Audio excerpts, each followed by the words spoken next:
est que nous avons créé des systèmes qui ont perdu toute forme de compassion, qui ont perdu la capacité à reconnaître le malheur d'autrui dans les décisions qui sont prises. Le peuple congolais n'aspire qu'à une seule chose, vivre dans de bonnes conditions et manger au moins 3 fois par jour. Mais depuis plusieurs années, personne ne comprend pourquoi la RDC, un pays si riche, a une des populations les plus pauvres de la planète. Congo Mikili a rencontré des matières grises du monde entier pour essayer de répondre à cette question qui semble évidente, mais cache le secret du fonctionnement du monde actuel. Dans ce document, nous vous présentons le résumé de leurs réflexions.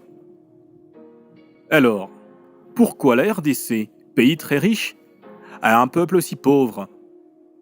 Voici les différents facteurs qui déterminent la richesse d'un pays.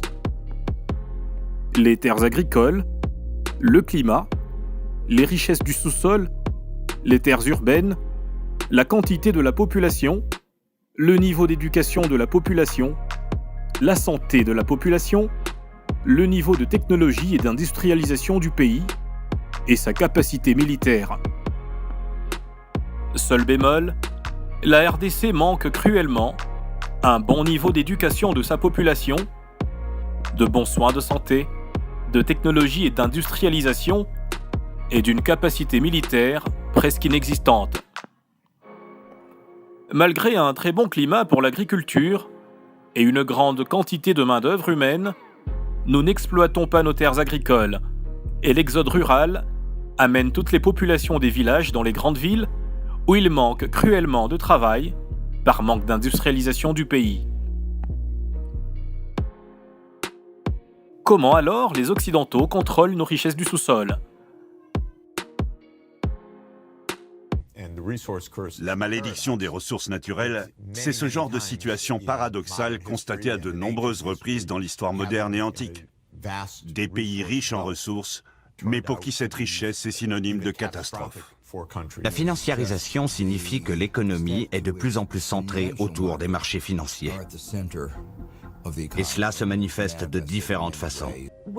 Il faut s'imaginer un trader en train de négocier des contrats à terme sur les matières premières, dans son bureau quelque part à Wall Street, à Greenwich, dans le Connecticut ou ailleurs. Cette personne est complètement déconnectée de ce qui se passe dans le monde réel. Il introduit une série de chiffres complexes dans cet algorithme qui va tout décortiquer et l'aider à décider du moment idéal pour acheter et vendre, sans jamais prendre en compte que la conséquence, c'est qu'une personne en Afrique meurt de faim ou qu'une famille au Moyen-Orient a besoin de chauffer sa maison.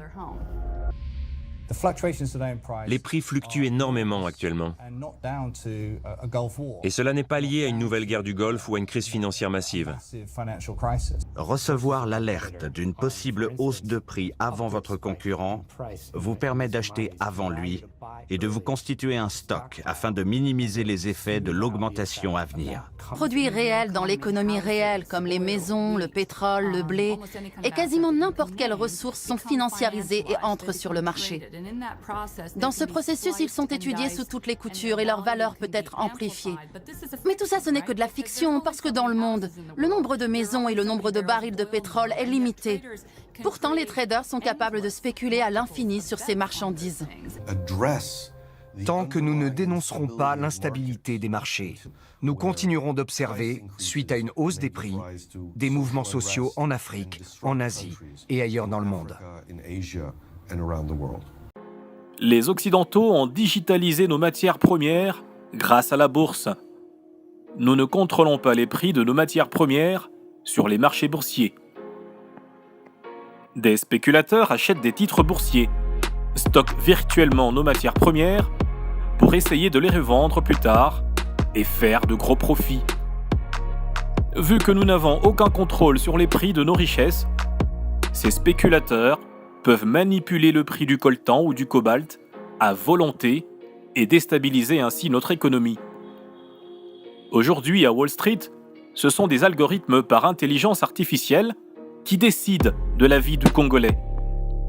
Les Occidentaux ont mis en place un système qui a un seul objectif: acheter les matières premières au prix les plus bas possibles au Congo, les transformer en Asie au prix les plus bas possibles et revendre des produits en Occident au prix les plus chers possibles, où leur propre population est obligée de s'endetter à vie pour pouvoir consommer des produits de plus en plus chers, comme cet iPhone qui a le même prix que le SMIC en France. Et que nous avons créé des systèmes qui ont perdu toute forme de compassion, qui ont perdu la capacité à reconnaître le malheur d'autrui dans les décisions qui sont prises. Et si nous ne résolvons pas ce problème, nous allons tous souffrir. Beaucoup plus que par le passé. Nous allons souffrir davantage. Une société dépend directement de la santé et du bien-être de ses habitants.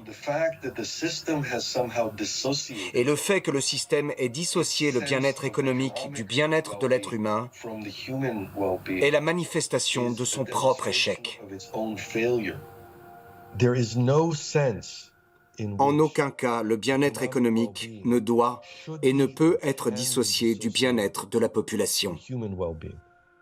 Que faire face à cette situation ? Diversifier l'économie. D'abord, les Congolais doivent apprendre à se nourrir. Au lieu de s'entasser dans des villes sans travail, les Congolais doivent retourner dans les villages pour cultiver et manger. Après avoir mangé, on pourra commencer à s'instruire. Après l'instruction et l'augmentation de notre niveau de technologie, on pourra s'industrialiser. Renforcer nos capacités militaires pour protéger nos matières premières. Et enfin, atteindre l'intégration verticale. Aller de la conception à la vente des produits Made in Congo. Ce futur est possible si seulement le Congolais identifie ce qui fait son malheur. Ce n'est pas l'Occident, mais plutôt notre incapacité à comprendre pourquoi on a un pays si riche, mais qu'on reste pourtant si pauvre.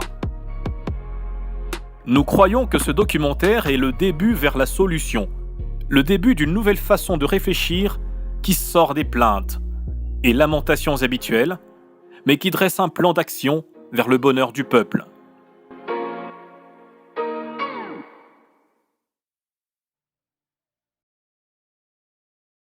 Conzo Force.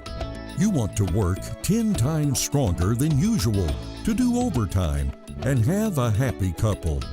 The solution is Conzo Force, a 100% natural product made from Congo plants, well balanced by the latest technology specialist of American medicine, and especially very affordable. With only $20, get a box of 5 bags of Conzo Force delivered to you in 2 days. To buy now, go on www.zando.congomakili.com. Conzo Force, the secret of men's strength to satisfy women since the time of our ancestors.